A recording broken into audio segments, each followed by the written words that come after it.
Mr. Speaker, the President of the United States.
Mr. President.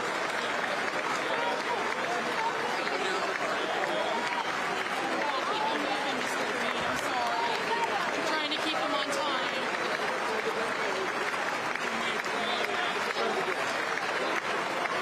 I'm gonna try a selfie.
Members of Congress, I have the high privilege and distinct honor of presenting to you the President of the United States.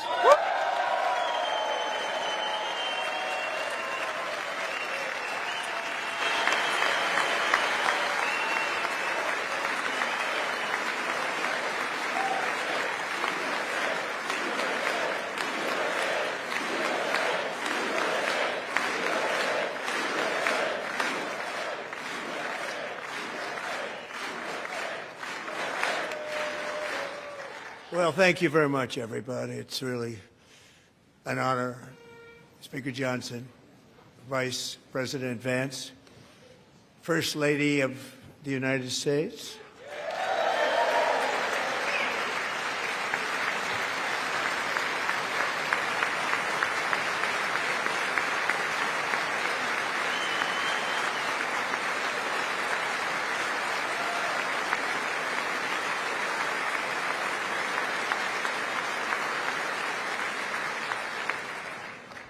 Second Lady of the United States,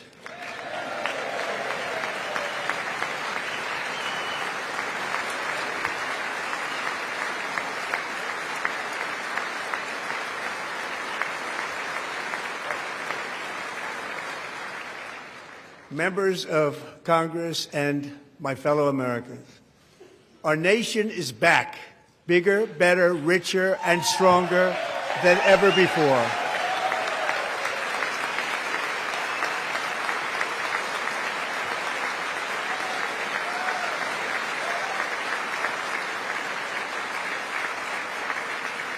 Less than 5 months from now, our country will celebrate an epic milestone in American history, the 250th anniversary of our glorious American independence.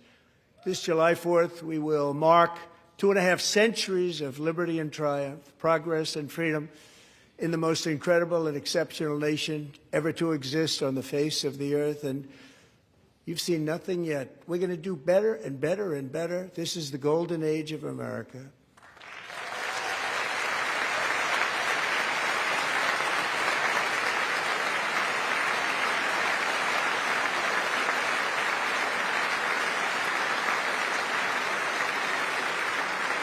When I last spoke in this chamber 12 months ago, I had just inherited a nation in crisis with a stagnant economy, inflation at record levels, a wide-open border, horrendous recruitment for military and police, rampant crime at home, and wars and chaos all over the world.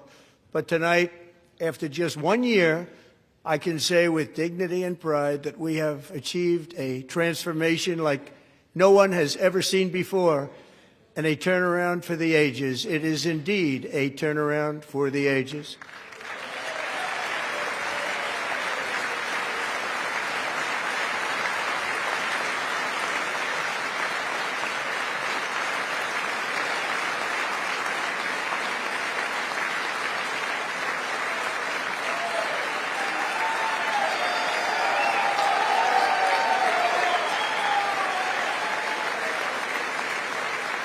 And we will never go back to where we were just a very short time ago. We're not going back. Today our border is secure.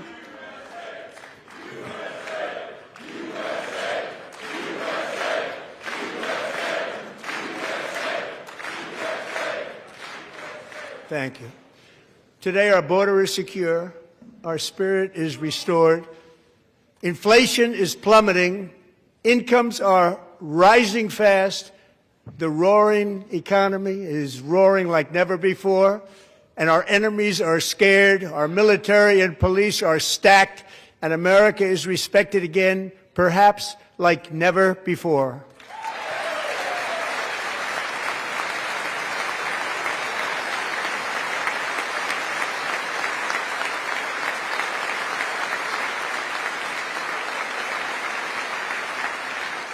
After 4 years in which millions and millions of illegal aliens poured across our borders, totally unvetted and unchecked, we now have the strongest and most secure border in American history by far.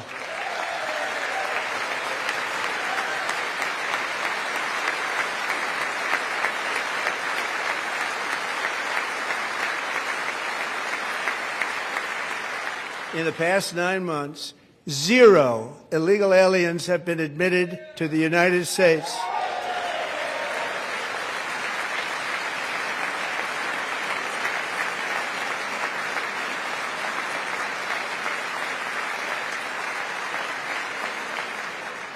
But we will always allow people to come in legally, people that will love our country and will work hard to maintain our country.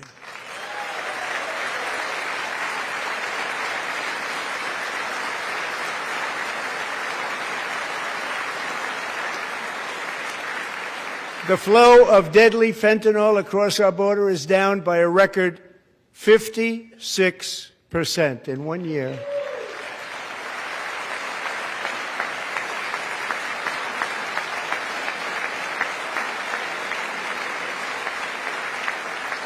And last year, the murder rate saw its single largest decline in recorded history. This is the biggest decline, think of it, in recorded history, the lowest number in over 125 years, year 1900. In fact, substantially before my wonderful father, I had a wonderful father, Fred, before he was born, substantially before he was born. That's a long time ago. He wouldn't like me to say that, but that's a long time ago. The Biden administration and its allies in Congress gave us the worst inflation in the history of our country. But in 12 months, my administration has driven core inflation down to the lowest level in more than 5 years. And in the last 3 months of 2025, it was down to 1.7%.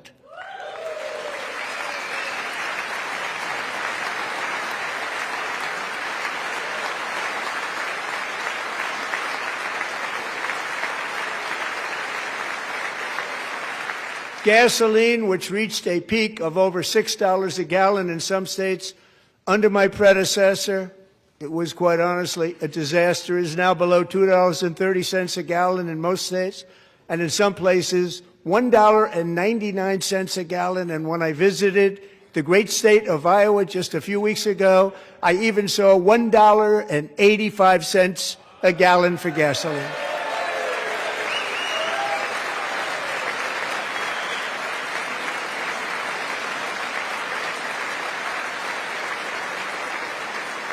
Mortgage rates are the lowest in 4 years and falling fast, and the annual cost of a typical new mortgage is down almost $5,000 just since I took office. 1 year. And low interest rates will solve the Biden-created housing problem while at the same time protecting the values of those people who already own a house that really feel rich for the first time in their lives. We want to protect those values. We want to keep those values up. We're going to do both.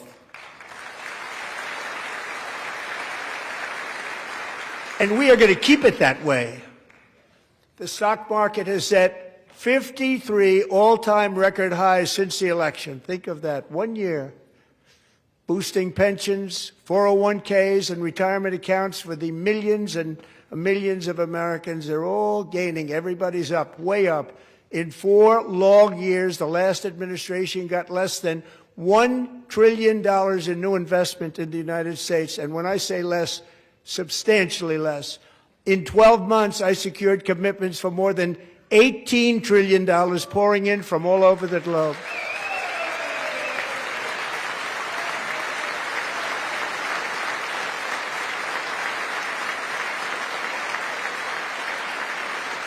Think of it, much less than $1 trillion for 4 years versus much more than $18 trillion for 1 year. What a difference a president makes.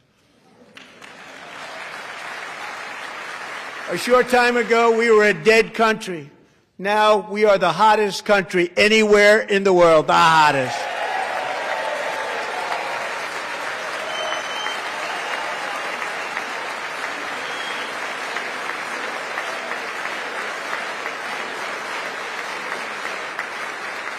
As thousands of new businesses are forming and factories, plants, and laboratories are being built, we have added 70,000 new construction jobs in just a very short period of time. It's getting bigger and bigger and stronger. Nobody can believe what they're watching. American oil production is up by more than 600,000 barrels a day, and we just received from our new friend and partner, Venezuela, more than 80 million barrels of oil.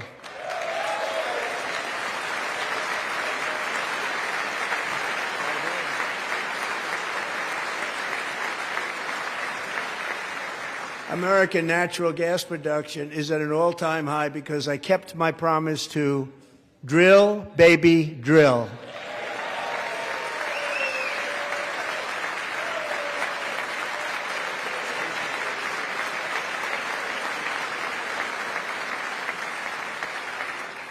More Americans are working today than at any time in the history of our country. Think about that. Any time in the history of our country, more working today. And 100% of all jobs created under my administration have been in the private sector.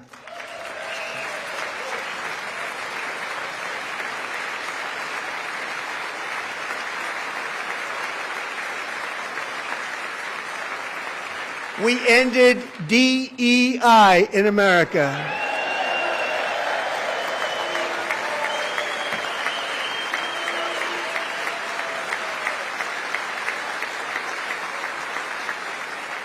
We cut a record number of job-killing regulations, and in 1 year we have lifted 2.4 million Americans, a record, off of food stamps.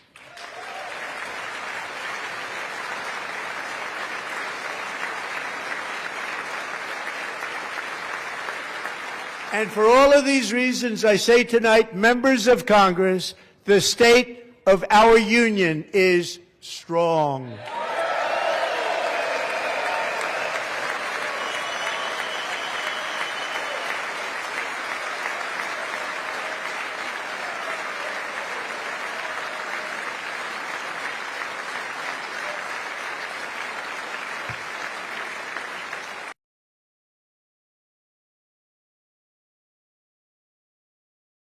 We can't take it anymore. We're not used to winning in our country. Until you came along, we're just always losing, but now we're winning too much. And I say, no, no, no. You're going to win again. You're going to win big. You're going to win bigger than ever. And to prove that point, here with us tonight is a group of winners who just made the entire nation proud. The men's gold medal Olympic hockey team. Come on in.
Go ahead.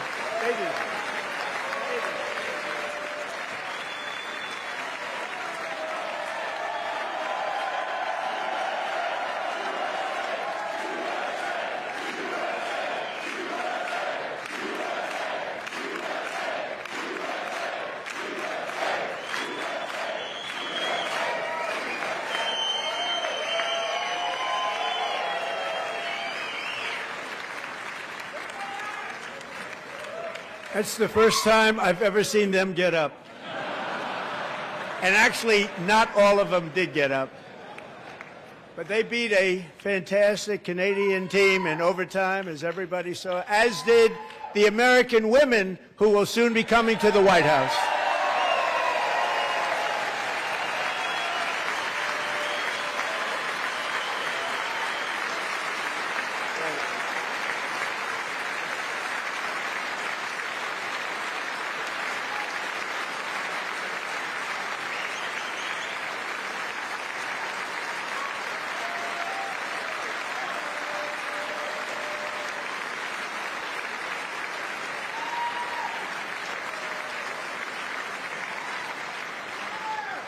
They were in the Oval Office before. And I just want to say a second very big congratulations to Team USA. But I have to say that, and I told them this, and we took a vote of the team. I said, anybody votes no, I'm not doing it. So they stood there, and they weren't about to say no, because I've never seen a goaltender play as well as goalie Connor Hellebuyck.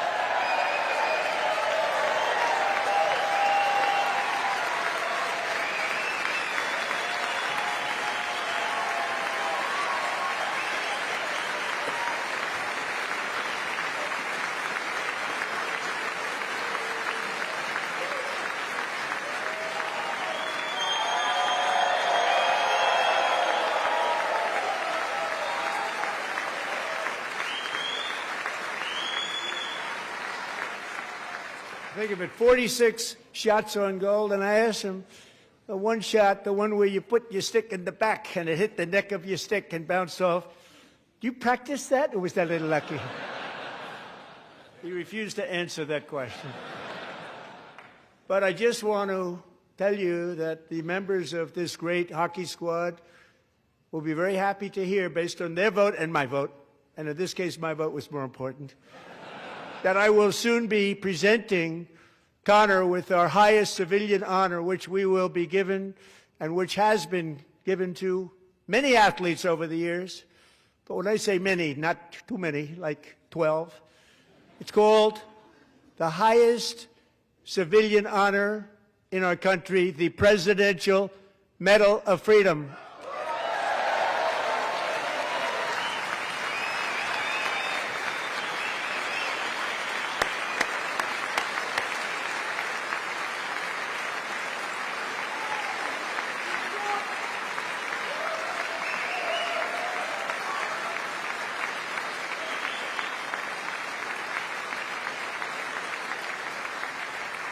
Great athletes have gotten that, very great, the best, and I thought he deserved it. And I did take a vote, every single one of them. I said, I'm not giving it if anybody goes no, and every single one of them rapidly put up their hand.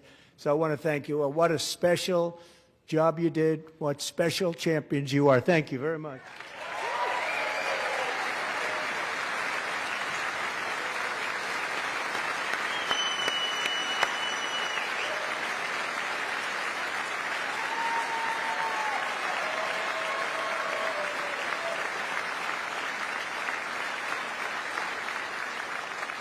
I'm also pleased to say that the next time the Olympic torch is lit, it will be here in America for the 2028 Olympics, and it's the summer version right in Los Angeles. We're going to do a good job in Los Angeles.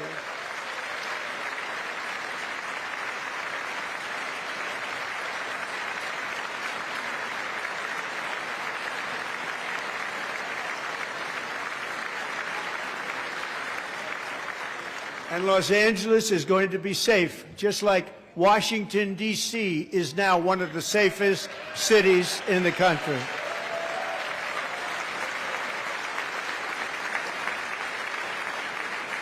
And this year, and I must say I got them both.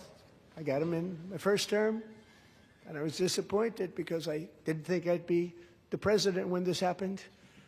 But strange things took place. And now I've got them because I got the Olympics and I got the 2026 FIFA World Cup, and I wanted to claim the 250th, but I didn't get away with that one. I couldn't claim that one for myself. But we're getting the World Cup, so we have the World Cup and the Olympics coming, and that is exciting news.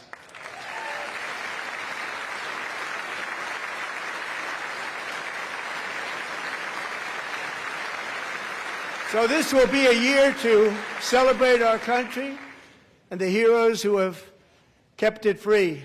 Men like Buddy Taggart. At age 17, Buddy volunteered to defend America in World War II, serving in the Pacific under the great General Douglas MacArthur. He fought bravely in the famous Battle of Manila, worked so hard. He was badly wounded and almost killed by enemy machine guns in Luzon. And 81 years ago this month, he liberated the largest internment camp in the Philippines, one of the largest anywhere in the world. Buddy earned many honors, including a Purple Heart and a Bronze Star, came home, started a family, and tonight he is in the gallery looking forward to July 4th, 2026, his 100th birthday.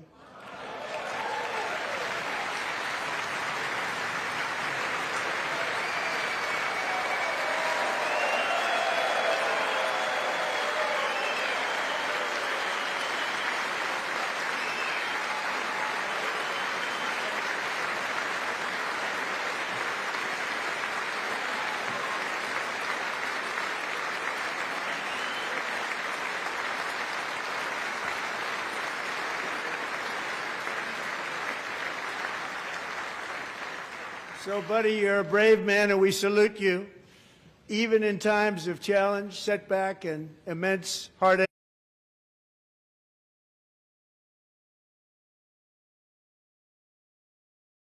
In the matter of minutes, tragically claiming many, many lives. You all remember that one?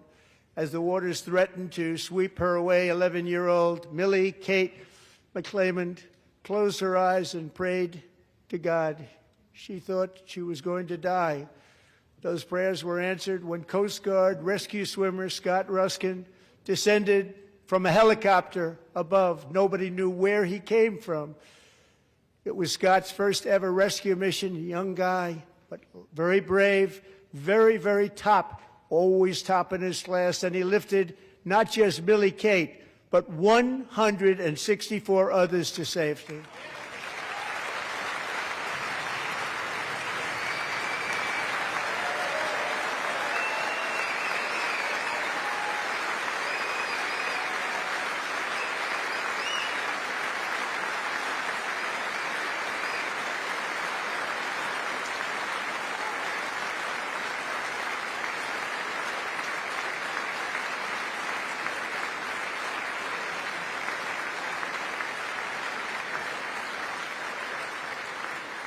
People watched Scott from a distance, and they couldn't believe what they were seeing. The winds were blowing, the rain was pouring, everything was going, and that rapid water, nobody's ever seen anything like it. They said, wow, that's something.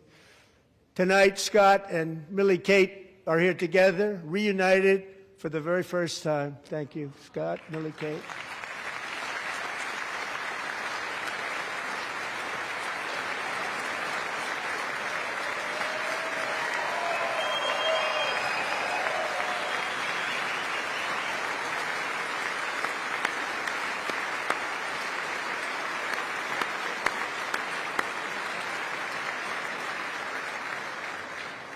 And Petty Officer Ruskin, I'm pleased to inform you that I am now awarding you the Legion of Merit for extraordinary heroism, which is what it was, extraordinary heroism. Thank you.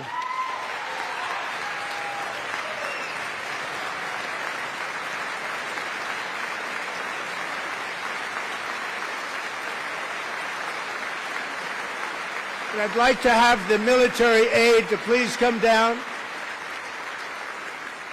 and take care of the service. Military aide, thank you very much.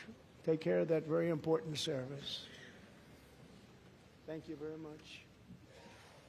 From 1776 to today, every generation of Americans has stepped forward to defend life, liberty, and the pursuit of happiness. And they're really doing it for the next generation.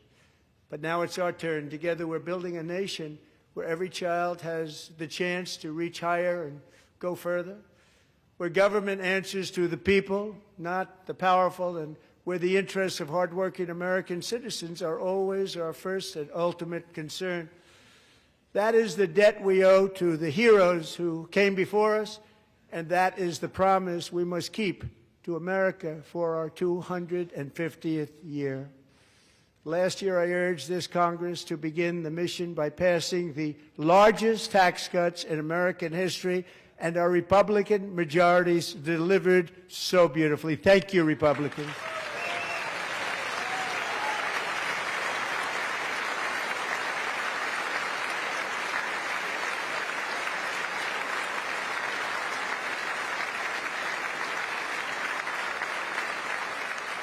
All Democrats, every single one of them, voted against these really important and very necessary massive tax cuts.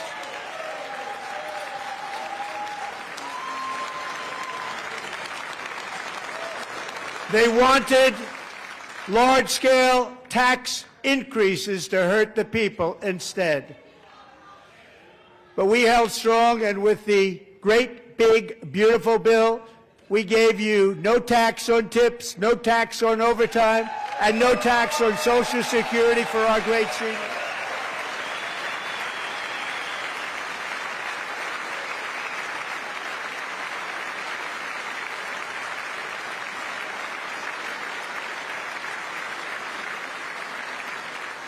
And we also made interest on auto loans tax deductible the first time, but only if the car is made in America.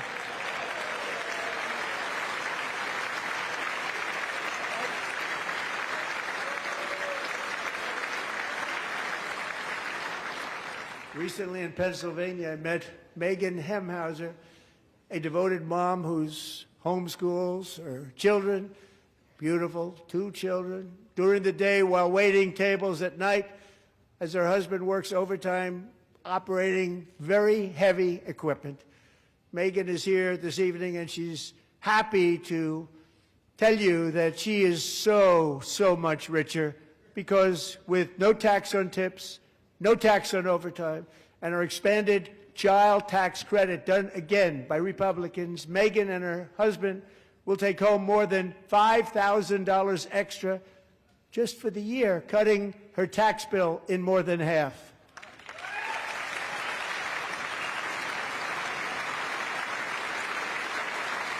Megan, please stand up. We're fighting for you, Megan.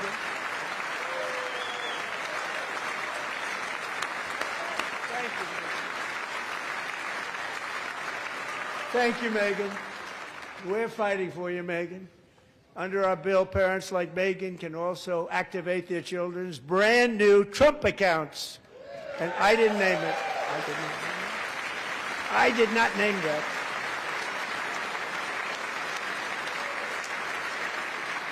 Nobody believes me, but I did not name it. It was named by a very tall man sitting right there in the third row. Nice man, a good man. Tax-free investment accounts for every American child. This is something that's so special and has taken off and gone through the roof. Millions will be pre-funded courtesy of the U.S. Treasury and private individuals like Michael and Susan Dell, who have donated $6.25 billion to fund the Trump accounts for 25 million American children.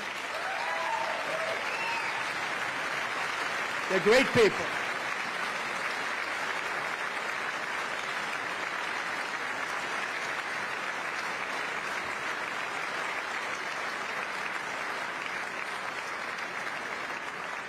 When I asked Michael Dell, how do you make all that money? He said, well, I just sat on my dorm in school, and I made computers, and I'd sell them to people, and I just kept selling and selling and selling, and pretty amazing story. That's called the American dream. He sold a lot of computers, a lot of those laptops, so I congratulate him on that, but I really thank him and Susan, as well as others like Brad Gerstner, a very tremendous guy. He was behind it right from the beginning. Brad Gerstner. Thank you, Brad.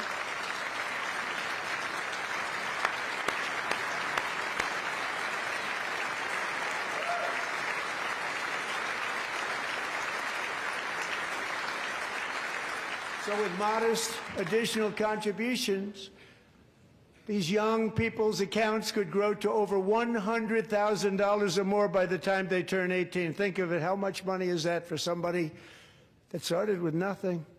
Over 100,000, could be much more than that. To make this investment in our children's future, go to TrumpAccounts.gov, TrumpAccounts.gov. And a lot of people are doing it. It's setting every record in the book. It's popular. They knew what it was going to take. I'm so proud of them. I'm so proud of the people that got it started. And now it's just taken off. One of the primary reasons for our country's stunning economic turnaround, the biggest in history, where the Dow Jones broke 50,000 4 years ahead of schedule, and the S&P hit 7,000, where it wasn't supposed to do it for many years were tariffs. I used these tariffs, took in hundreds of billions of dollars to make great deals for our country, both economically and on a national security basis. Everything was working well. Countries that were ripping us off for decades are now paying us hundreds of billions of dollars.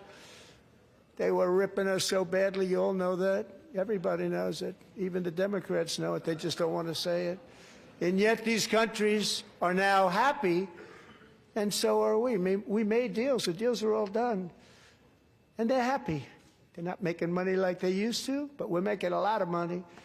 There was no inflation, tremendous growth, and the big story was how Donald Trump called the economy correctly, and 22 Nobel Prize winners in economics didn't. They got it totally wrong. They got it really wrong. And then just 4 days ago, an unfortunate ruling from the United States Supreme Court. It just came down. It came down. Very unfortunate ruling. But the good news is that almost all countries and corporations want to keep the deal that they already made, right, Scott?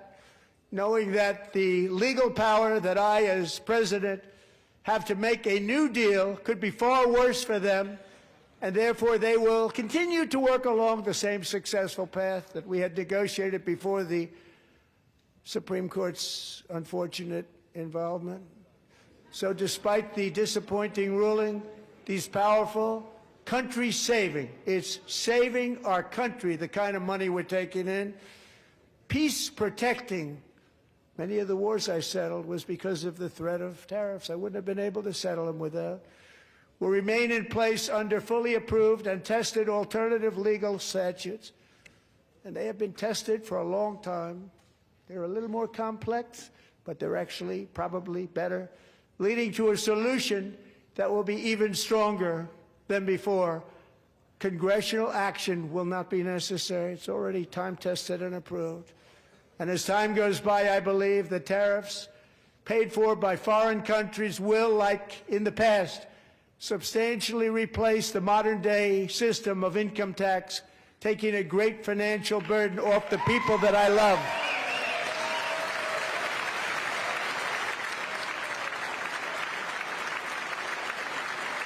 Right?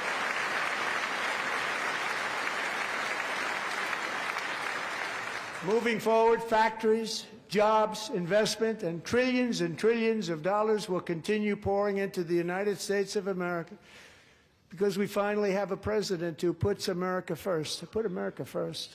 I love America.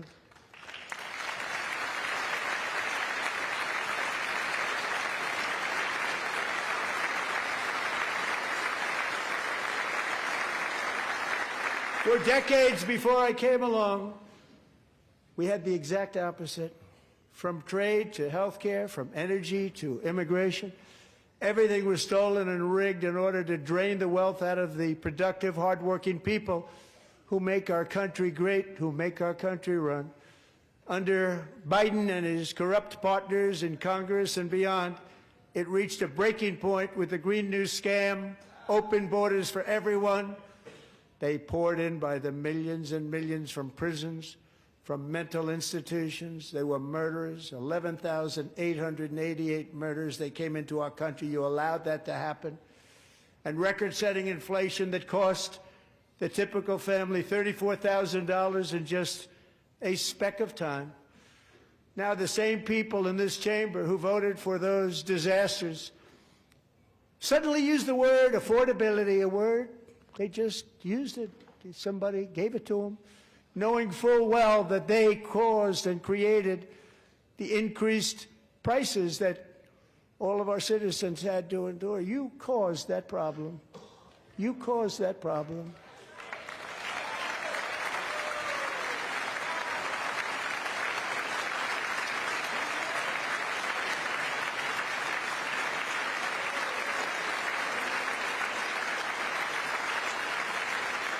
They knew their statements were a lie. They knew it.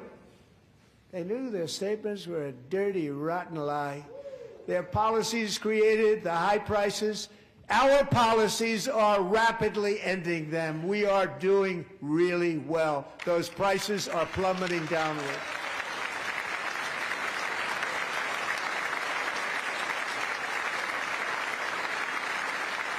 The price of eggs is down 60%. Madam Secretary, thank you. The cost of chicken, butter, fruit, hotels, automobiles, rent is lower today than when I took office by a lot.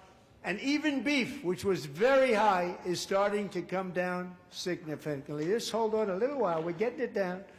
And soon you will see numbers that few people would think were possible to achieve just a short time ago.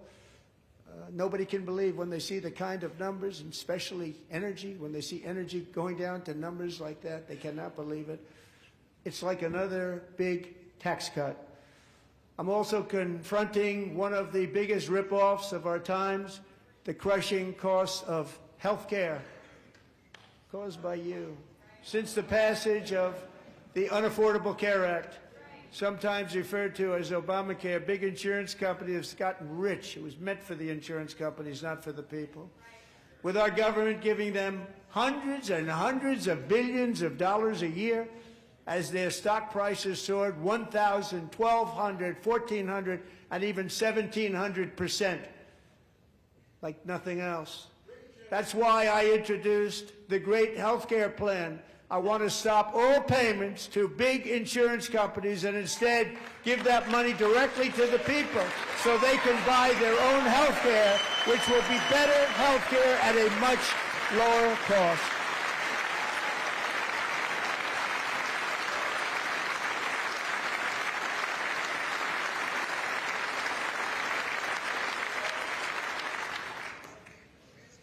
In addition, my plan requires maximum price transparency. That's a big deal. Sounds so simple, so big. And I did that in my first term, and the Democrats immediately terminated it with full knowledge that they were doing a very bad thing for the people. Costs were going to go way up, and that's what happened, and now I'm bringing them way down on health care and everything else. I'm also ending the wildly inflated cost of prescription drugs like has never happened before.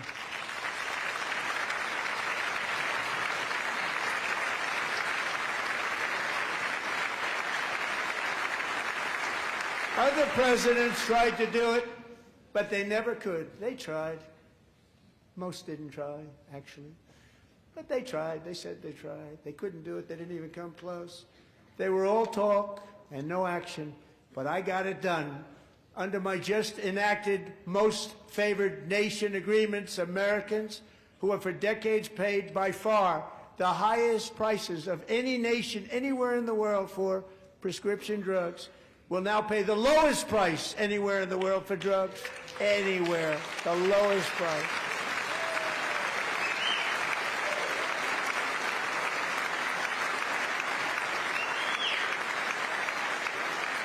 So in my first year of the second term, should be my third term, but strange things happen. I took prescription drugs, a very big part of health care, from the highest price in the entire world to the lowest. That's a big achievement. The result is price differences of 300, 400, 500, 600% and more, all available right now at a new website called TrumpRx.gov. And I didn't name that one either, by the way.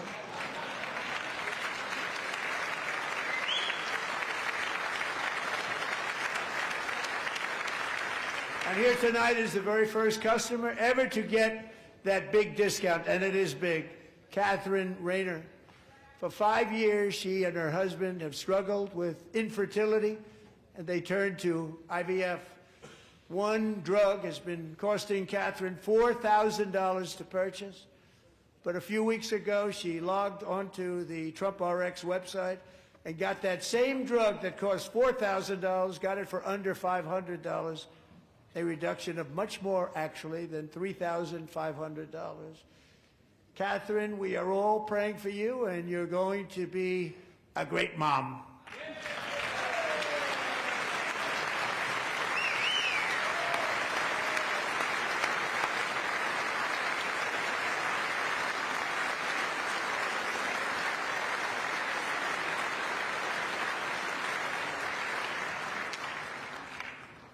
So now I'm calling on Congress to codify my most favored nation program into law. Now, the one thing, I'm not sure it matters because it's going to be very hard for somebody that comes along after me to say, let's raise drug prices by 700 or 800%. But John and Mike, if you don't mind, codify it anyway. They may do it. Codify it anyway. Thank you. Many Americans are also concerned that energy demand from AI data centers could unfairly drive up their electric utility bills. Tonight, I'm pleased to announce that I have negotiated the new Ratepayer Protection Pledge. You know what that is? We're telling the major tech companies that they have the obligation to provide for their own power needs. They can build their own power plants as part of their factory so that no one's prices will go up. And in many cases, prices of electricity will go down for the community and very substantially down. This is a unique strategy never used in this country before. We have an old grid. It could never handle the kind of numbers, the amount of electricity that's needed. So I'm telling them they can build their own plant. They're going to produce their own electricity. It will ensure the company's ability to get electricity while at the same time lowering prices of electricity for you, and could be very substantial for all of you cities and towns. You're going to see some good things happen over the next number of years. Another pillar of the American dream that has been under attack is home ownership. With us tonight is Rachel Wiggins, a mom of two from Houston.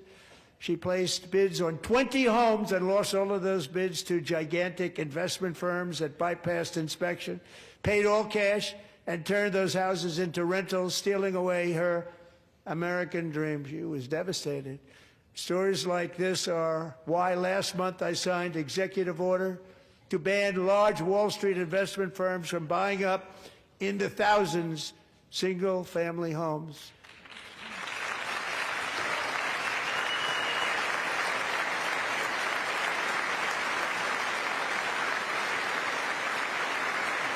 And now I'm asking Congress to make that ban permanent, because homes for people, really, that's what we want. We want homes for people, not for corporations. Corporations are doing just fine. Racel, thank you very much. Good luck with your home. You'll get one soon.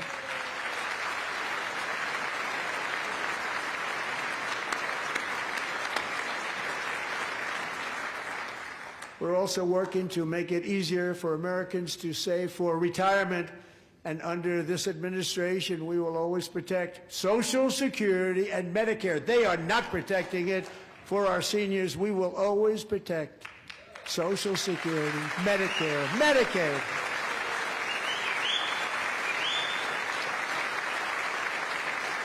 Since I took office, the typical 401k balance is up by at least $30,000. That's a lot of money. We have millions and millions of people, because the stock market has done so well, setting all those records. Your 401ks are way up. Yet half of all of working Americans still do not have access to a retirement plan with matching contributions from an employer. To remedy this gross disparity, I'm announcing that next year my administration will give these often forgotten American workers, great people, the people that built our country, access to the same type of retirement plan offered to every federal worker. We will match your contribution with up to $1,000 each year. As we ensure that all Americans can profit from a rising stock market, let's also ensure that members of Congress cannot corruptly profit from using insider information.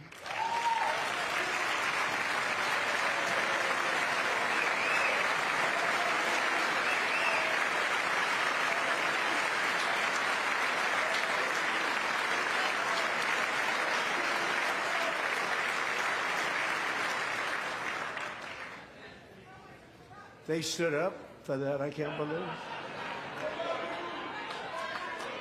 I can't believe it. Did Nancy Pelosi stand up if she was here? Doubt it. Pass the Stop Insider Trading Act without delay.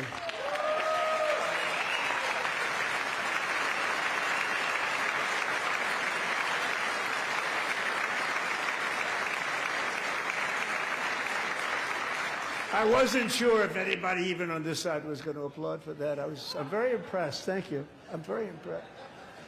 But when it comes to the corruption that is plundering, it's plundering America. There's been no more stunning example than Minnesota, where members of the Somali community have pillaged an estimated $19 billion from the American taxpayer. Oh, we have all the information. And in actuality, the number is much higher than that. And California, Massachusetts, Maine, and many other states are even worse. This is the kind of corruption that shreds the fabric of a nation, and we are working on it like you wouldn't believe. So tonight, although started 4 months ago, I am officially announcing the war on fraud to be led by our great Vice President J.D. Vance.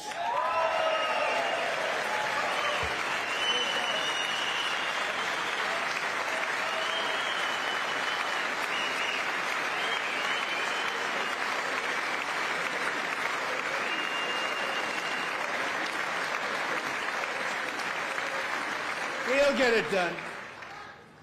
And if we're able to find enough of that fraud, we will actually have a balanced budget overnight. It'll go very quickly. That's the kind of money you're talking about. We'll balance our budget. The Somali pirates who ransacked Minnesota remind us that there are large parts of the world where bribery, corruption, and lawlessness are the norm, not the exception. Importing these cultures through unrestricted immigration and open borders brings those problems right here to the USA, and it is the American people who pay the price in higher medical bills, car insurance rates, rent, taxes, and perhaps most importantly, crime. We will take care of this problem. We're going to take care of this problem. We are not playing games. Delilah.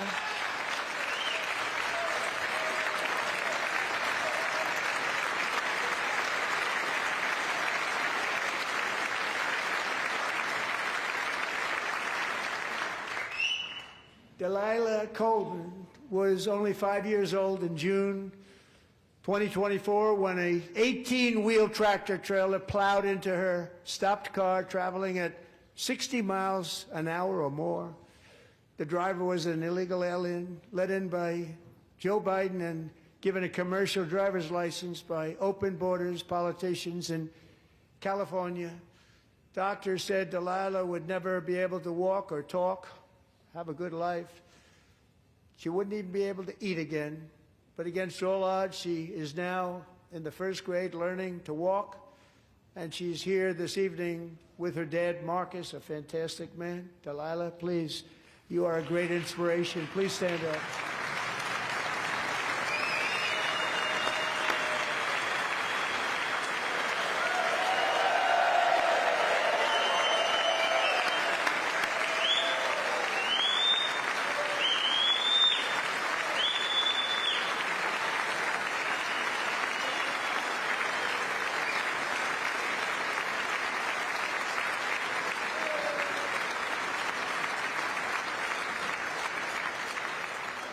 Thank you, Delilah.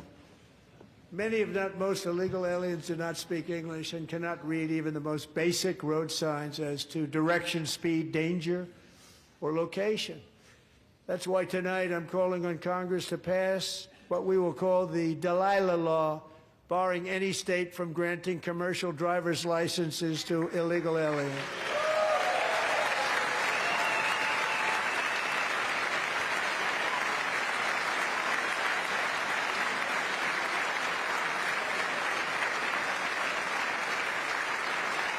And yesterday, as you probably saw at the White House, I hosted a ceremony with Americans who lost their treasured loved ones to the scourge of illegal immigration. People came into our country, how we allowed this to happen with our open borders. These are the angel moms and families that for decades our government betrayed and our media totally ignored. It was terrible. Hard to believe, actually.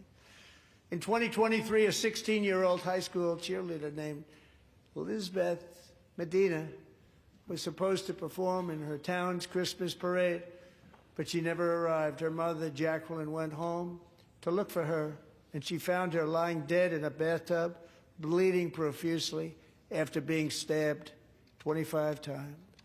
Lizbeth's killer was a previously arrested illegal alien who had broken in and brutally extinguished the brightest light in her family's life, violently and viciously. Her heartbroken mother is in the gallery to remind everyone in this chamber exactly why we are deporting illegal alien criminals to our country at record numbers, and we're getting them the hell out of here fast. We don't want them.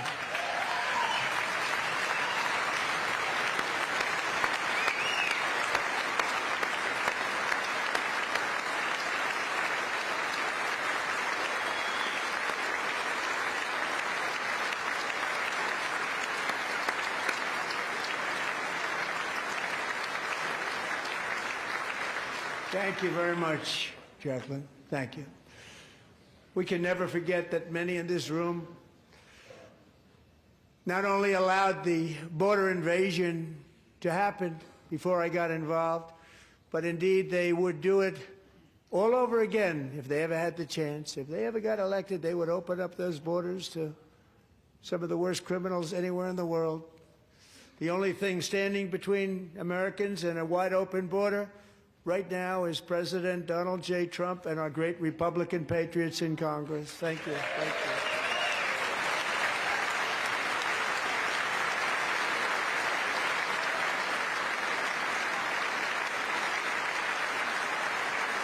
As we speak, Democrats in this chamber have cut off all funding for the Department of Homeland Security. It's all cut off.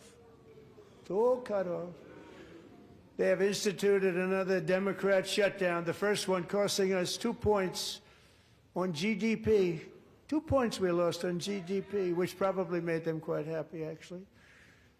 Now they have closed the agency responsible for protecting Americans from terrorists and murderers. Tonight I'm demanding the full and immediate restoration of all funding for the border security, homeland security of the United States, and also for helping people clean up their snow. We have no money because of the Democrats, and it would be nice. We'd love to give you a hand at cleaning it up, but you gave no money. Nobody's getting paid. It's a shame. So you have to think about it. We have, in case you didn't know, a pretty large snowstorm out there. One of the great things about the State of the Union is how it gives Americans the chance to see clearly what their representatives really believe.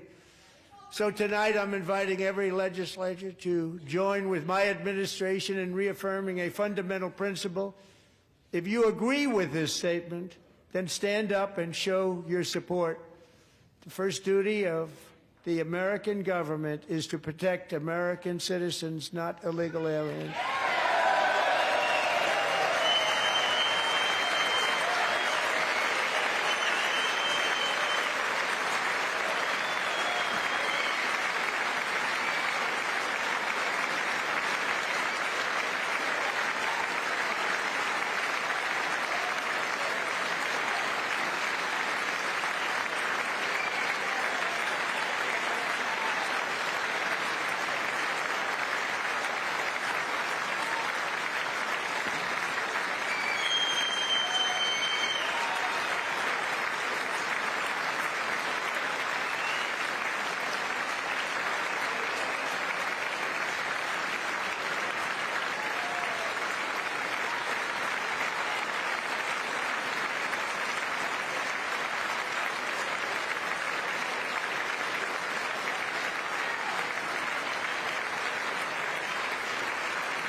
Isn't that a shame? You should be ashamed of yourself not standing up. You should be ashamed of yourself. That is why I'm also asking you to end deadly sanctuary cities that protect the criminals and enact serious penalties for public officials who block the removal of criminal aliens. In many cases, drug lords, murderers all over our country, they're blocking the removal of these people out of our country, and you should be ashamed of yourself.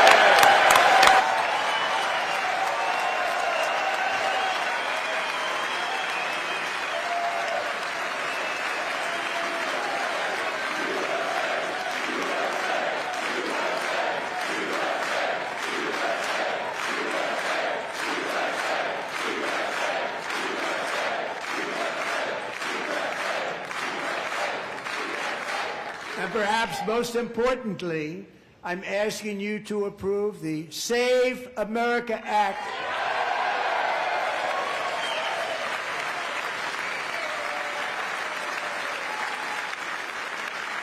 To stop illegal aliens and others who are unpermitted persons from voting in our sacred American elections. The cheating is rampant in our elections. It's rampant.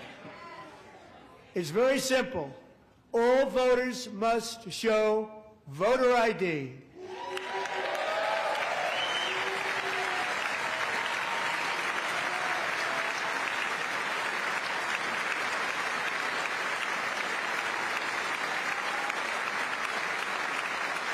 All voters must show proof of citizenship in order to vote.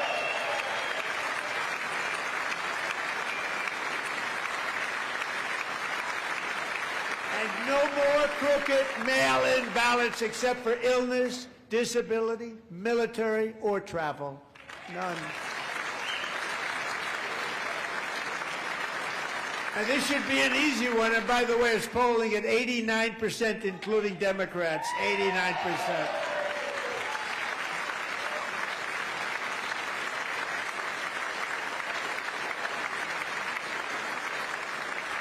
And even the new communist mayor of New York City, I think he's a nice guy, actually. Speak to him a lot. Bad policy, but nice guy. Just said they want people to shovel snow. They got hit hard. Wants them to shovel snow, but if you apply for that job, you need to show 2 original forms of ID and a Social Security card. Yet they don't want identification for the greatest privilege of them all, voting in America. No, it's no good. No good.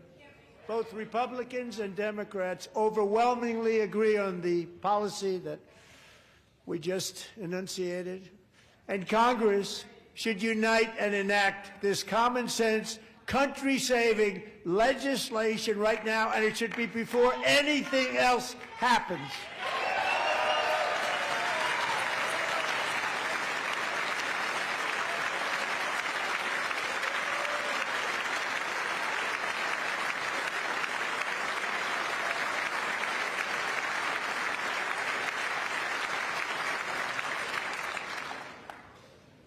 And the reason they don't want to do it, why would anybody not want voter ID? One reason, because they want to cheat. There's only one reason.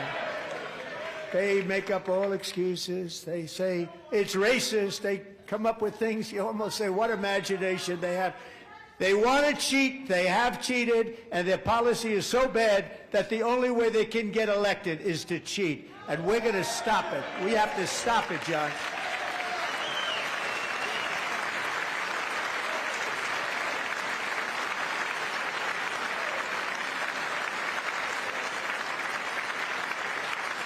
And here is one more opportunity to show common sense in government.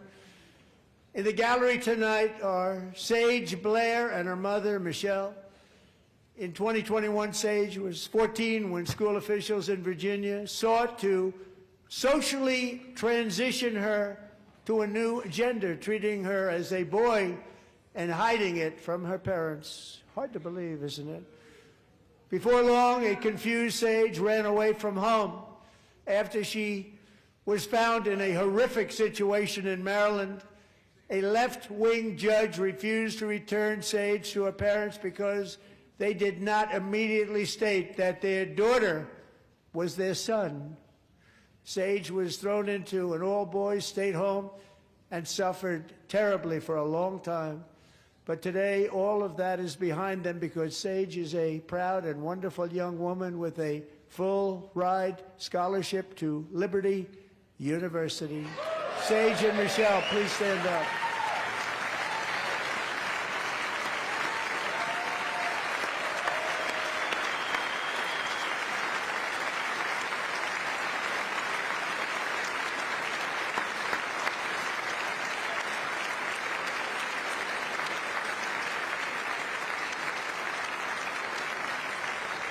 And thank you for your great bravery. And who can believe that we're even speaking about things like this? 15 years ago, if somebody was up here and said that, they'd say, what's wrong with him? But now we have to say it because it's going on all over numerous states without even telling the parents. But surely we can all agree no state can be allowed to rip children from their parents' arms and transition them to a new gender against the parents' will. Who would believe that we've been talking about this? We must ban it, and we must ban it immediately.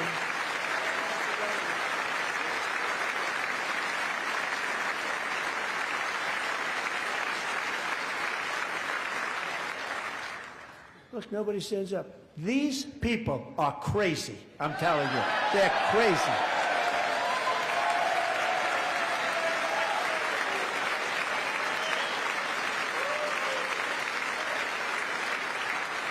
Amazing. Gentlemen. Boy, oh boy. We're lucky we have a country. With people like this, Democrats are destroying our country, but we've stopped it just in the nick of time, didn't we? Huh?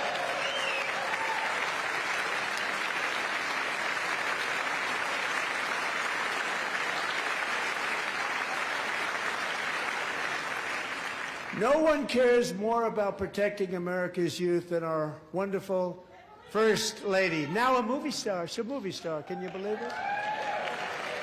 Who would have believed that? Over the past year, she has had an incredible impact championing AI legislation, advancing a landmark executive order on foster care, and helping secure $30 million to launch the Melania Trump Foster Youth to Independence Initiative. It's a tremendous, really a tremendous thing that happened and had a lot of bipartisan support. She gets much better bipartisan support than I do. I get none. She gets a lot. Someday you're going to have to tell me how you did that. And students and educators in every state have joined the First Lady's efforts in the presidential AI challenge, keeping America's next generation positioned to succeed and strongly succeed in the future. Tonight we welcome two young people whose lives reflect the First Lady's impact, Sierra Burns and Everest Nevermont. Thank you both, and Melania, thank you. I know how hard you worked on it. Thank you very much.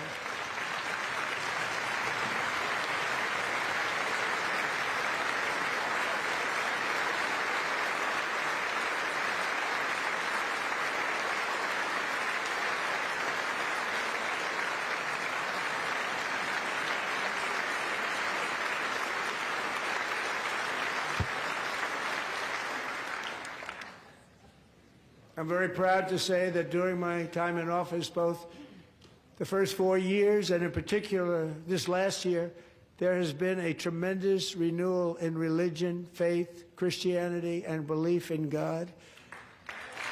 Tremendous renewal.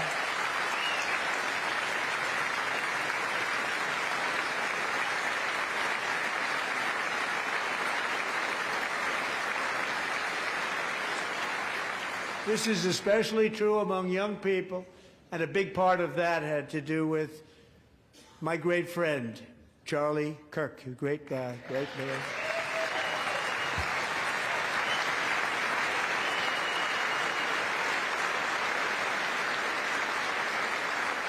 So last year, Charlie was violently murdered by an assassin and martyred, really martyred for his beliefs. His wonderful wife, Erica, is with us tonight. Erica, please stand.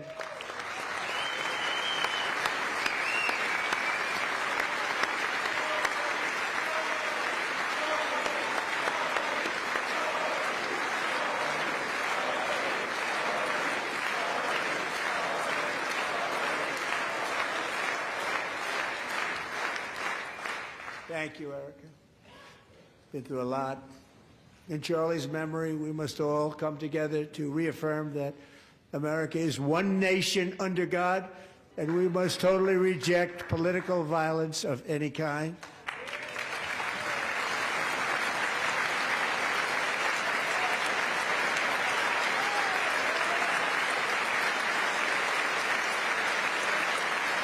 We love religion, and we love bringing it back, and it's coming back at levels that nobody actually thought possible. It's really a beautiful thing to see.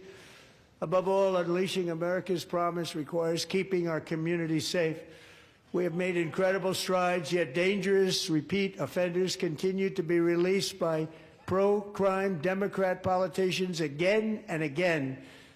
We are honored to be joined tonight by a woman who's been through hell, Anya Zarutska.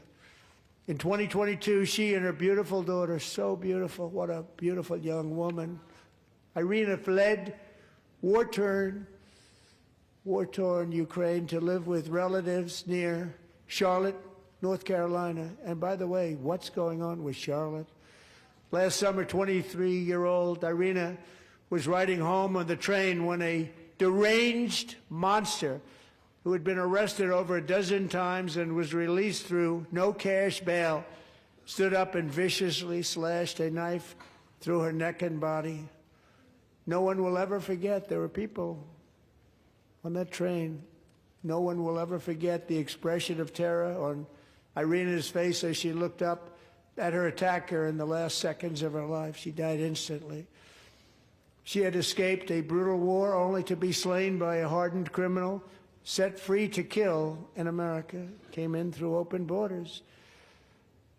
Mrs. Zarutska, tonight I promise you we will ensure justice for your magnificent daughter, Irina.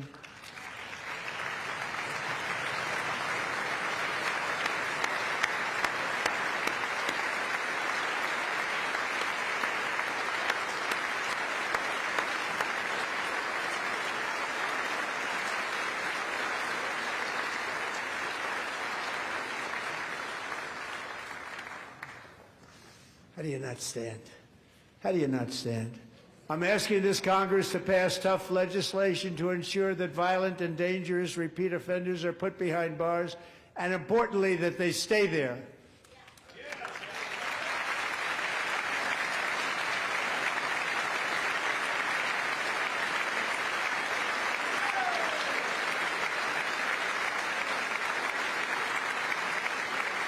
Starting last summer, I deployed our National Guard and federal law enforcement to restore law and order to our most dangerous cities, including Memphis, Tennessee, big success, New Orleans, Louisiana, big success, and our nation's capital itself, Washington, D.C., where we have almost no crime anymore in Washington, D.C. How did that happen?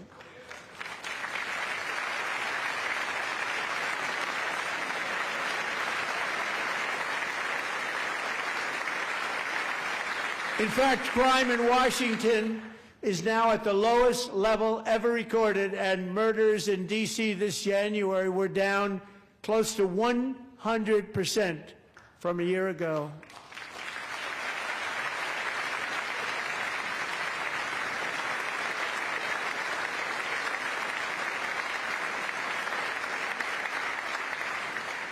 They don't like to hear that. One of the sick people, one of the brave service members who helped achieve this stunning turnaround was 20-year-old West Virginia Army National Guard Specialist Sarah Beckstrom. After a 4-month deployment, she voluntarily extended her service, and her rank was going to be lifted. She was doing so well. They were so proud of her. But the very next day, she was on patrol near the White House when she was ambushed and shot in the head by a terrorist monster from Afghanistan. Shouldn't have been in our country. And all because she wore the uniform of our nation. She was shot. He traveled here because he didn't like people wearing our uniform. He was sick and deranged. Shouldn't have been in our country. Sarah Beckstrom died in order to defend our capital, and we are honored to be joined by her wonderful parents, Gary and Evalie. Your daughter was a true American patriot, and she will be greatly missed. She was a great person. I saw reports on her that never seen anything like it.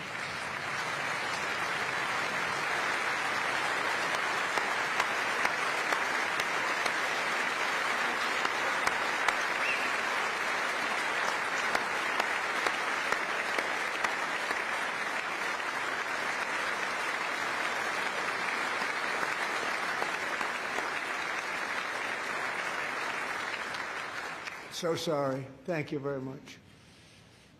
A great young lady. I saw reports that were like, perfect. She was perfect. Serving alongside Sarah that day was Staff Sergeant Andrew Wolf. The terrorist shot Andrew in the head, and no one thought he could possibly make it. The two of them, Sarah and Andrew, both shot violently in the head. Neither was expected to make it. They weren't even given a chance, except his wonderful mother, named Melody, who I spoke to the same night, and she was so positive. The doctors thought that Andrew was gone, but his mother said, no, Mr. President, Andrew will be fine. He's going to make it.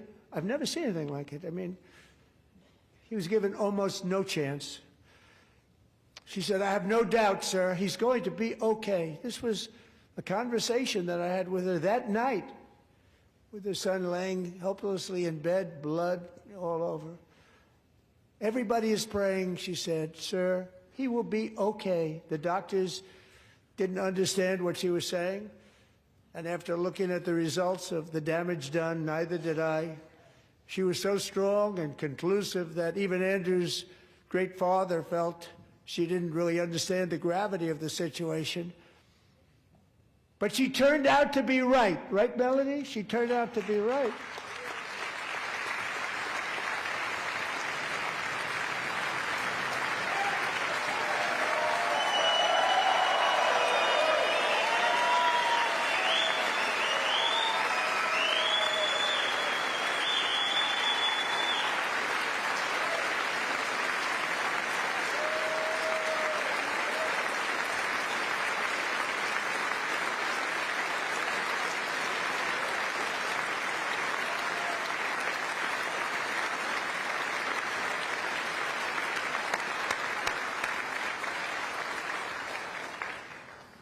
Amazing, actually. I said, where does this woman come from? She's the most positive person I've ever met. With God's help, Andrew has battled back from the edge of death, and we're talking about the edge of death, on his way to a miraculous recovery. He's got a little work to do, but he's doing great. Nice to see you. He's a good-looking guy. Nice to see you. Thanks, Andrew. Thank you very much.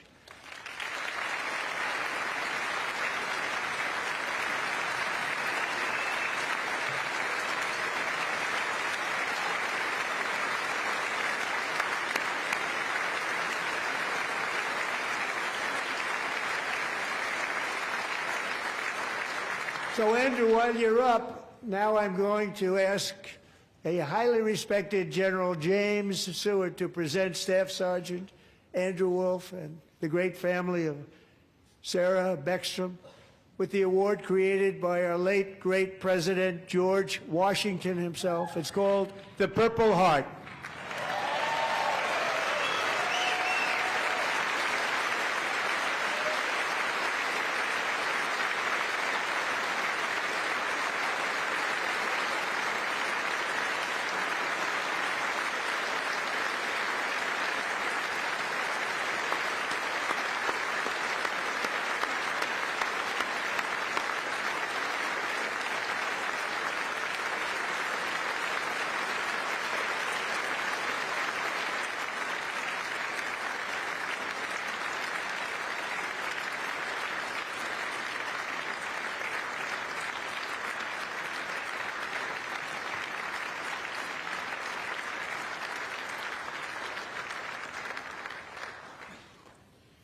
We love you all. Love you. We're proudly restoring safety for Americans at home, and we are also restoring security for Americans abroad. Our country has never been stronger. My first 10 months, I ended 8 wars, including Cambodia. Isn't it funny? Sick people.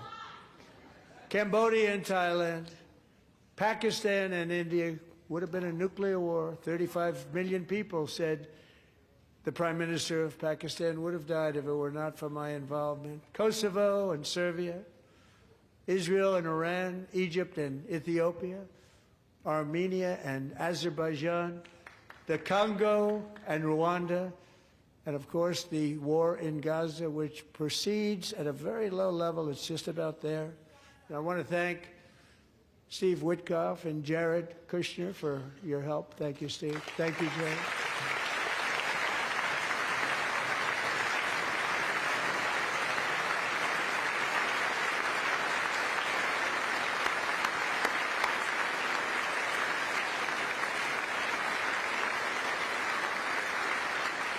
And I also want to thank the man they report to, Secretary of State Marco Rubio. Thank you, Marco.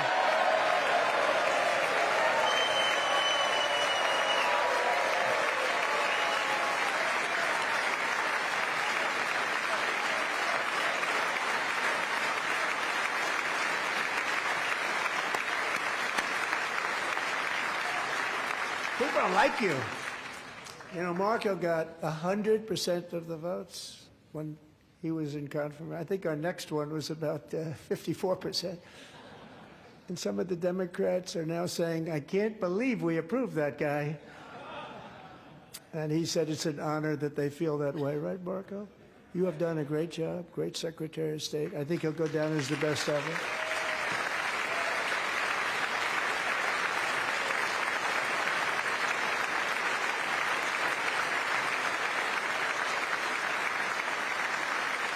Under the ceasefire I negotiated, every single hostage, both living and dead, has been returned home. Can you believe that?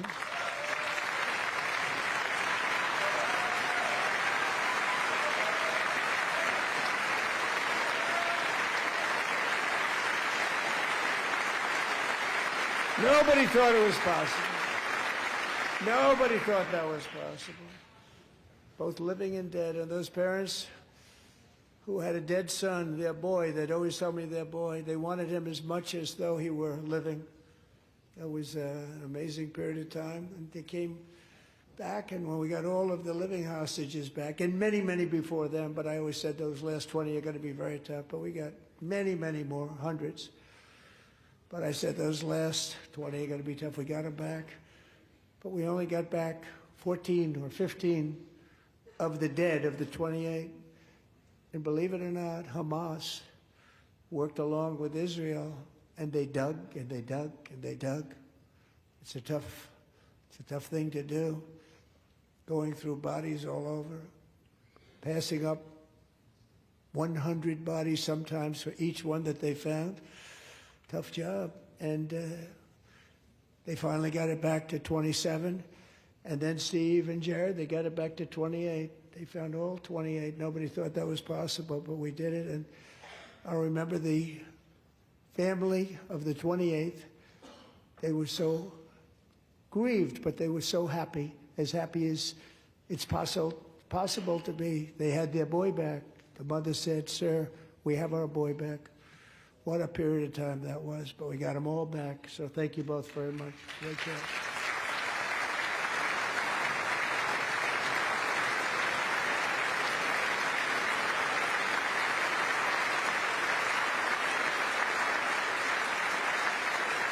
And we're working very hard to end the 9th war, the killing and slaughter between Russia and Ukraine, where 25,000 soldiers are dying each and every month. Think of that, 25,000 soldiers are dying a month. A war which would have never happened if I were president, would have never happened. As president, I will make peace wherever I can, but I will never hesitate to confront threats to America wherever we must. That's why in a breakthrough operation last June, the United States military obliterated Iran's nuclear weapons program with an attack on Iranian soil known as Operation Midnight Hammer.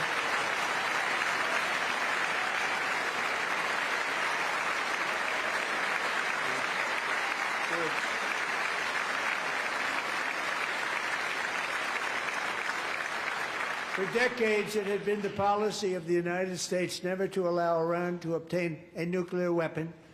Many decades. Since they seized control of that proud nation 47 years ago, the regime and its murderous proxies have spread nothing but terrorism and death and hate. They've killed and maimed thousands of American service members and hundreds of thousands and even millions of people with what's called roadside bombs. They were the kings of the roadside bomb. And we took out Soleimani. I did that during my first term. Had a huge impact. He was the father of the roadside bomb.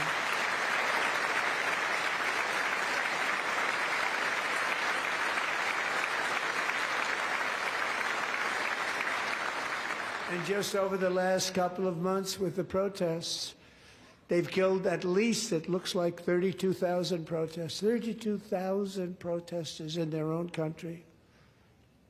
They shot them and hung them. We stopped them from hanging a lot of them with the threat of serious violence. But this is some terrible people. They've already developed missiles that can threaten Europe and our bases overseas, and they're working to build missiles that will soon reach the United States of America. After Midnight Hammer, they were warned to make no future attempts to rebuild their weapons program, and in particular, nuclear weapons. Yet they continue. They're starting it all over. We wiped it out, and they want to start all over again, and are at this moment again pursuing their sinister ambitions. We are in negotiations with them. They want to make a deal, but we haven't heard those secret words. We will never have a nuclear weapon. My preference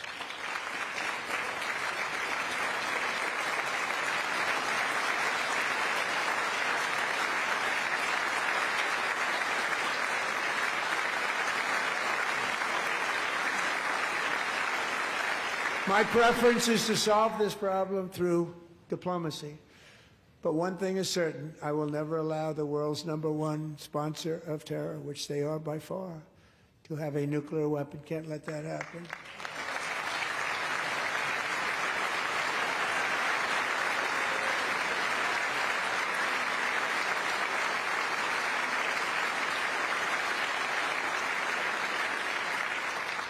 And no nation should ever doubt America's resolve.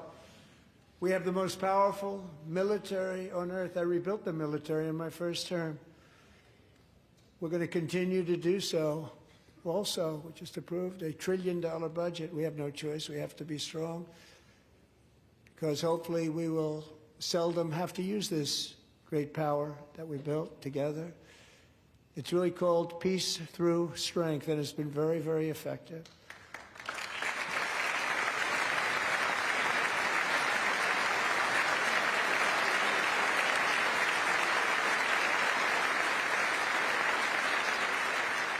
So thanks to Republicans in Congress, we're investing that record number of dollars, have no choice, in the United States Armed Forces. Also creating a lot of jobs, but we're not even doing it for that reason.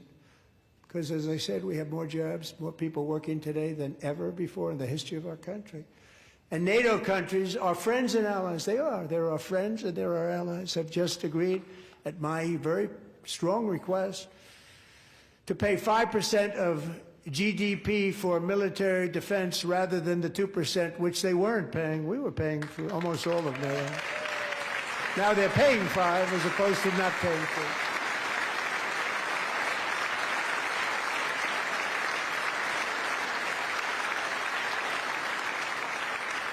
3. And getting that 5% was something which everyone said would never be done, could not happen. We got it really easily with one meeting. And big difference between 2% that's not paid. We were paying the freight of many of them. Very few were paid up. Now 5%, then they're paid. And everything we send over to Ukraine is sent through NATO, and they pay us in full. They pay us totally in full. Every branch of our armed forces is setting records for recruitment. This is so exciting. and every service member recently.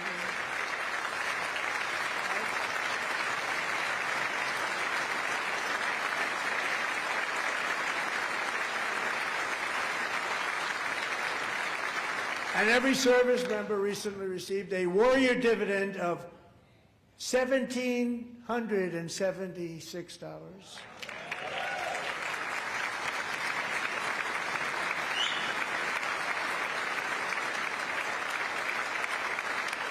You know, they put it on my desk. We got the money from tariffs and other things, a lot of money we have. We have much more money than people understand. Have to rebuild that program a little bit, but it won't take long. But we got the money, and it was $1,775, and they wanted my approval. And I said, what's the number? $1,775. I said, wait a minute. For one more dollar, we can have $1,776. It's going to... I said, we're going to figure that. I never asked anybody if we could afford it. One more dollar. I said, $1,776. And I said, that's good. And I'll tell you what, our military, that was 4 months ago, our military, I never see a person in the military that doesn't thank me for it, so we're honored to do it. They deserve it. And we call it 1776. It was great. And we love our military. We love our law enforcement. We love our firemen. You know, the firemen don't get mentioned enough. We love our firemen. We're also...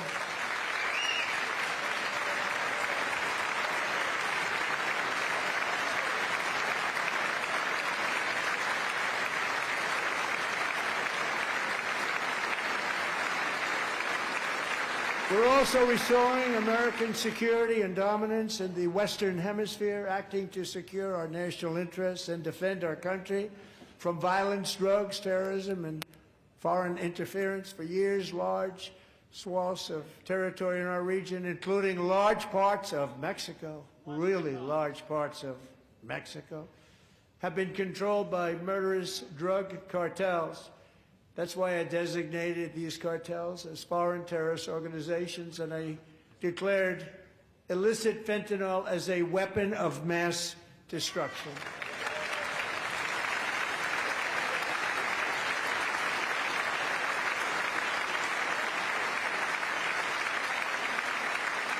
And with our new military campaign, we have stopped record amounts of drugs coming into our country and virtually stopped it completely coming in by water or sea. You probably noticed that. We very seriously damaged their fishing industry also. Nobody wants to go fishing anymore.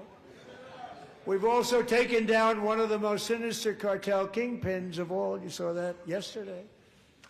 In January,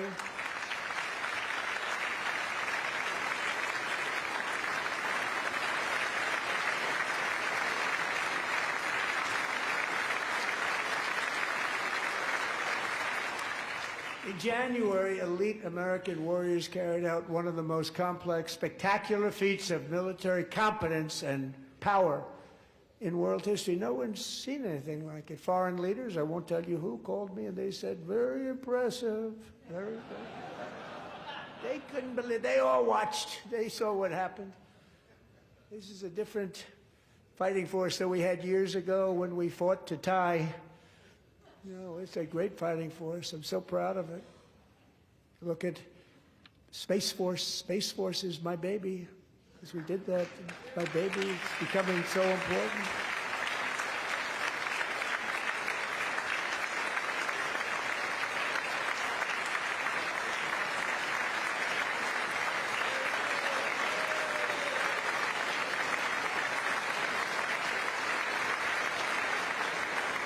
And America's armed forces overwhelmed all defenses and utterly defeated an enemy, good fighters, to end the reign of outlaw dictator Nicolas Maduro and bring him to face American justice.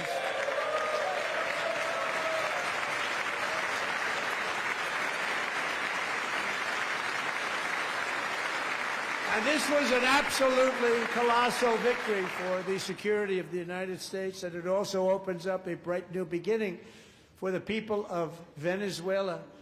We're working closely with the new president of Venezuela, Delcy Rodriguez, to unleash extraordinary economic gains for both of our countries and to bring new hope to those who have suffered so terribly. They really did suffer. With us tonight is Alejandro Gonzalez. She grew up in a tight-knit Venezuelan family and was especially close to her beloved uncle Enrique. But after Enrique ran for office and opposed Maduro, he was kidnapped by Maduro's security forces and thrown into the regime's really infamous prison in Caracas. Alejandro feared she would never see her uncle again. She feared for her own life also.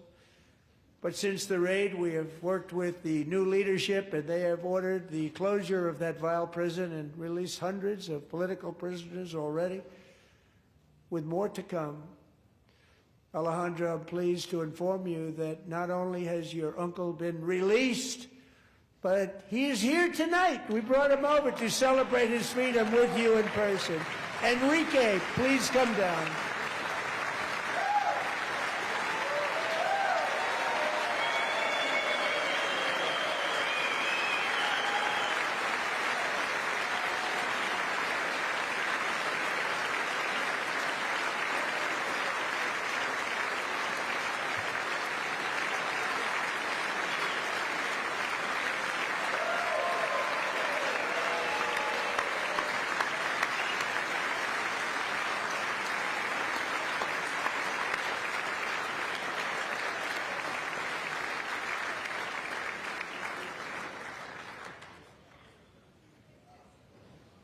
Thank you, Enrique. Have a good time. Nice to have you back, Enrique. There were many heroes on that January raid to capture Maduro, really great heroes. It was very dangerous. They knew we were coming. They were all set. But the deeds of one warrior that night will live forever in the eternal chronicles of military valor.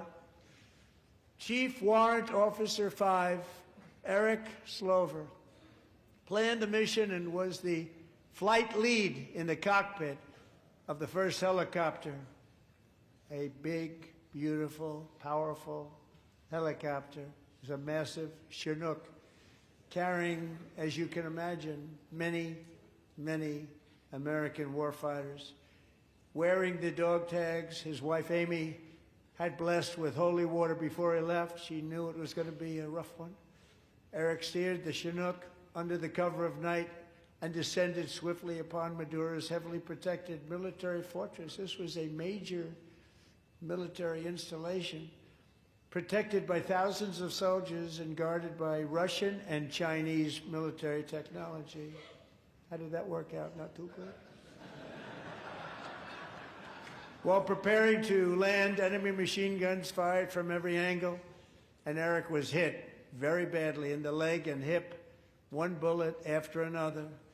He absorbed 4 agonizing shots, shredding his leg into numerous pieces. And yet, despite the fact that the use of his legs was vital to successful helicopter flight, legs are the most important part of flying a helicopter, to deliver the many commandos who would capture and detain Maduro was the only thing Eric was thinking about.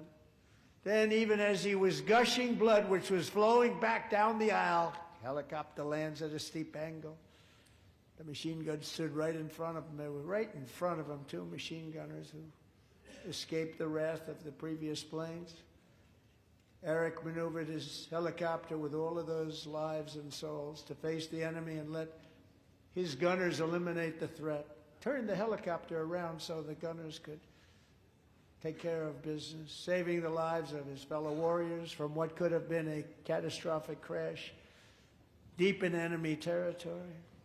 Only after safely landing the helicopter with all the warriors aboard in the exact right spot, which was vital to the mission, we probably would have had to maybe cancel the mission if that didn't happen. Eric told his co-pilot, also wounded but not as gravely, to take over. I'm about ready to pass out. The success of the entire mission and the lives of his fellow warriors hinge on Eric's ability to take searing pain. It was unbelievable what's happened to his legs of the bullets and keep on flying and landing and People knew what was happening. Everybody in the back of the helicopter knew because they saw the blood pouring down the aisle. Chief Warrant Officer Slover is still recovering from his serious wounds, but I'm thrilled to say that he is here tonight with his wife, Amy. Eric and Amy, come on in.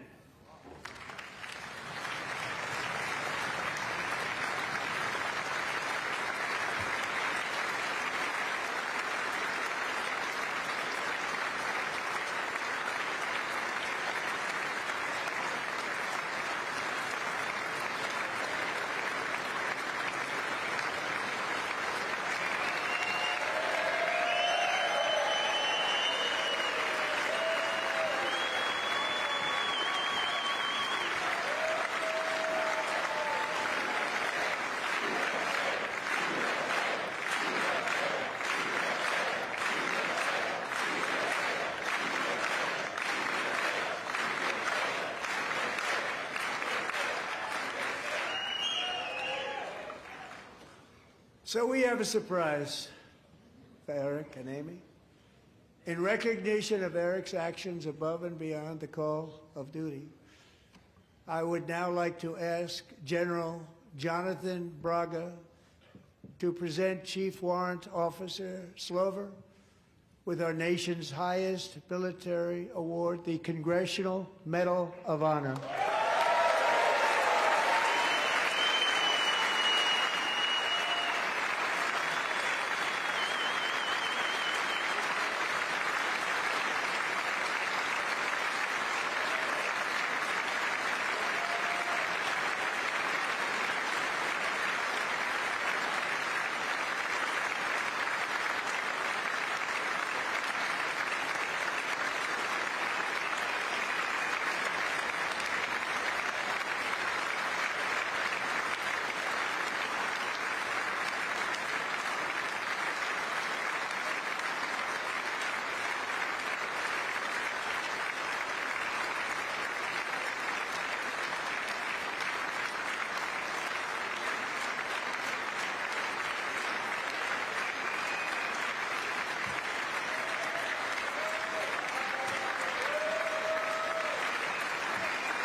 Well, thank you very much, Eric and Amy.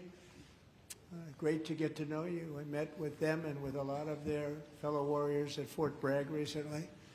You notice the name Fort Bragg. We have it back. We brought it back. We won the First World War with it, the Second World War with it, and then they decided to change the name. So we changed it back. Everybody wanted to change back, too. And 10 of Eric's fellow warriors from that incredible night of victory will also be receiving medals at a private ceremony that will soon be held at the White House. And Eric will be there. Thank you.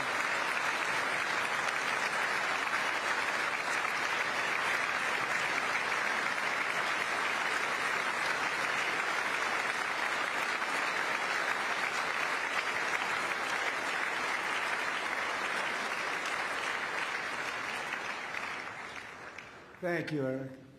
That's a big one. Tonight we've celebrated many truly extraordinary American patriots, but there is one last living legend to honor before we go. He is one more heroic American aviator, Navy fighter pilot. Royce Williams served in World War II, Korea, Vietnam, flying more than 220 missions.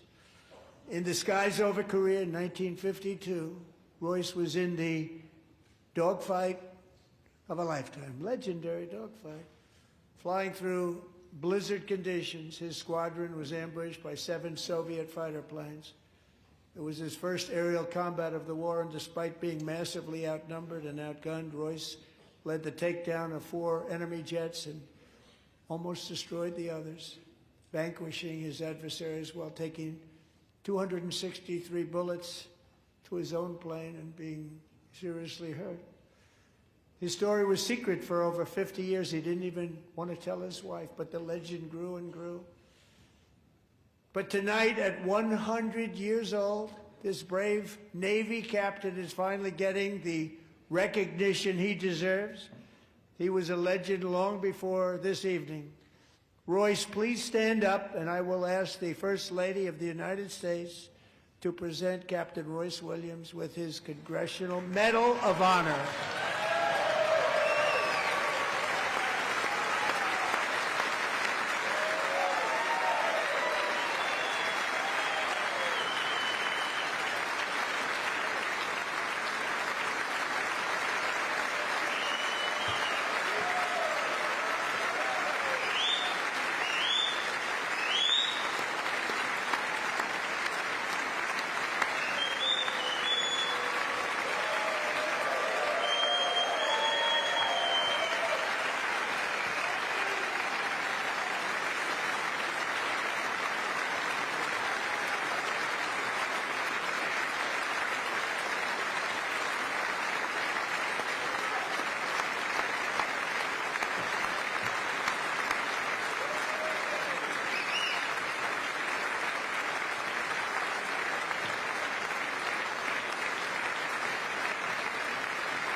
Thank you, Royce, and thank you, Eric. I've always wanted the Congressional Medal of Honor, but I was informed I'm not allowed to give it to myself, and I wouldn't know why I'd be taking it, but if they ever open up that law, I will be there with you someday. But you know, that's our highest honor, Congressional Medal of Honor, and that's a big thing, and it's an honor to be in the same room with you. Thank you both very much, Eric. Thank you.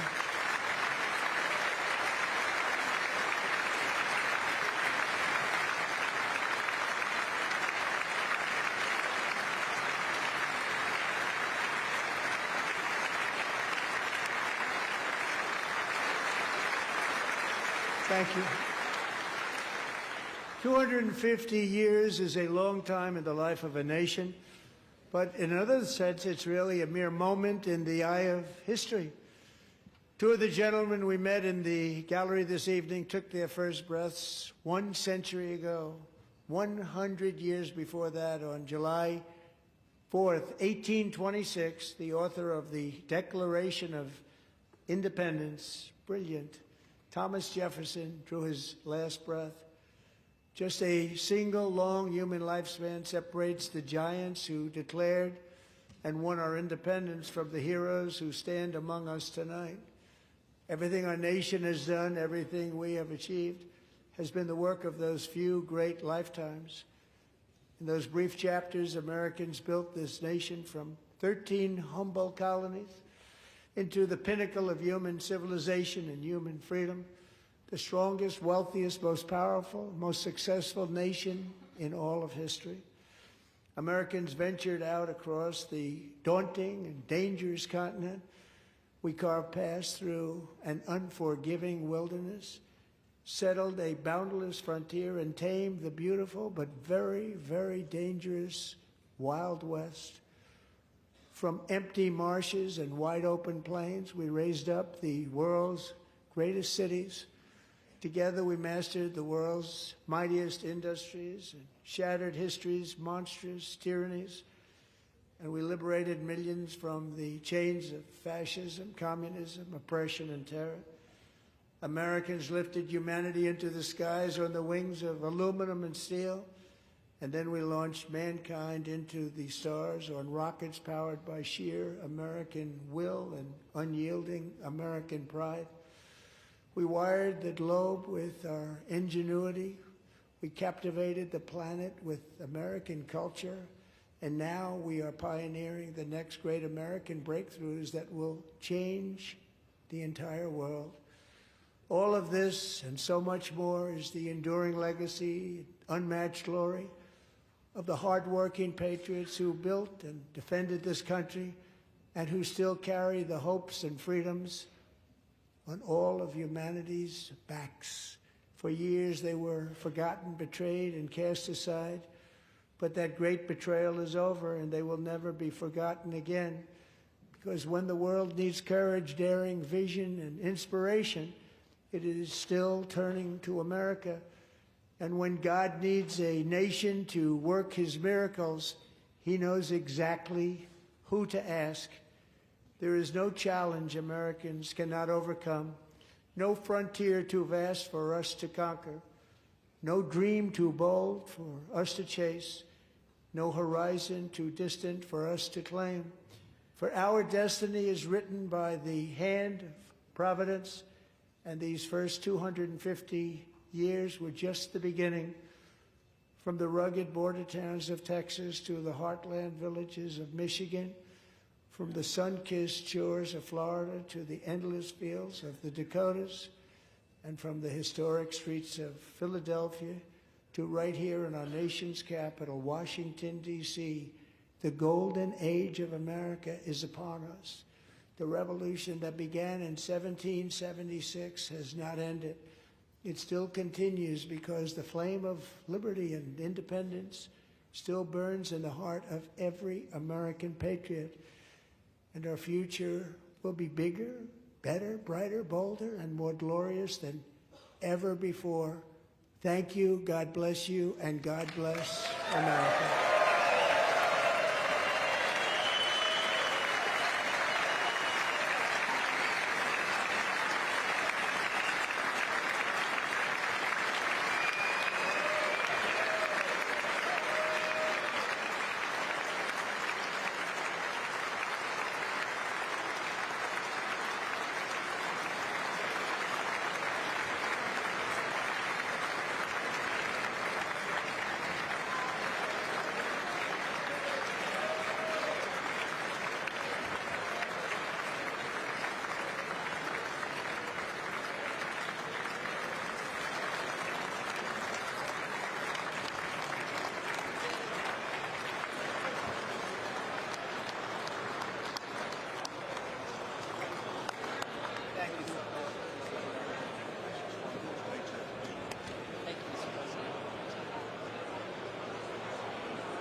President, that was a home run.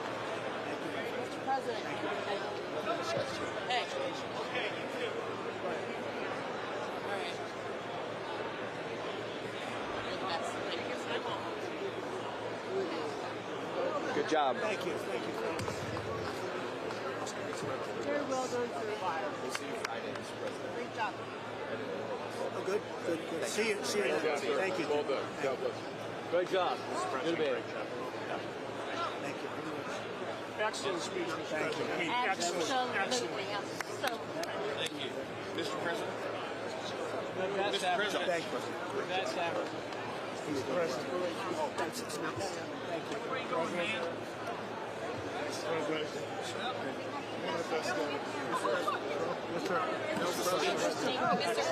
One of the best. I'm so proud of yourself. Thank you for honoring those veterans.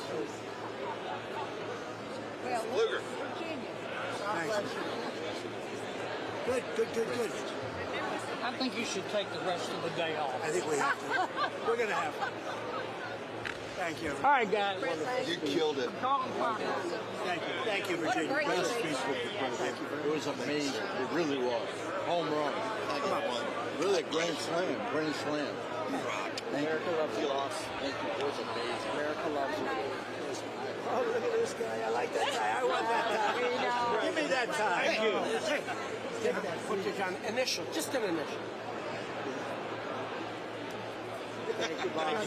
I like that tie.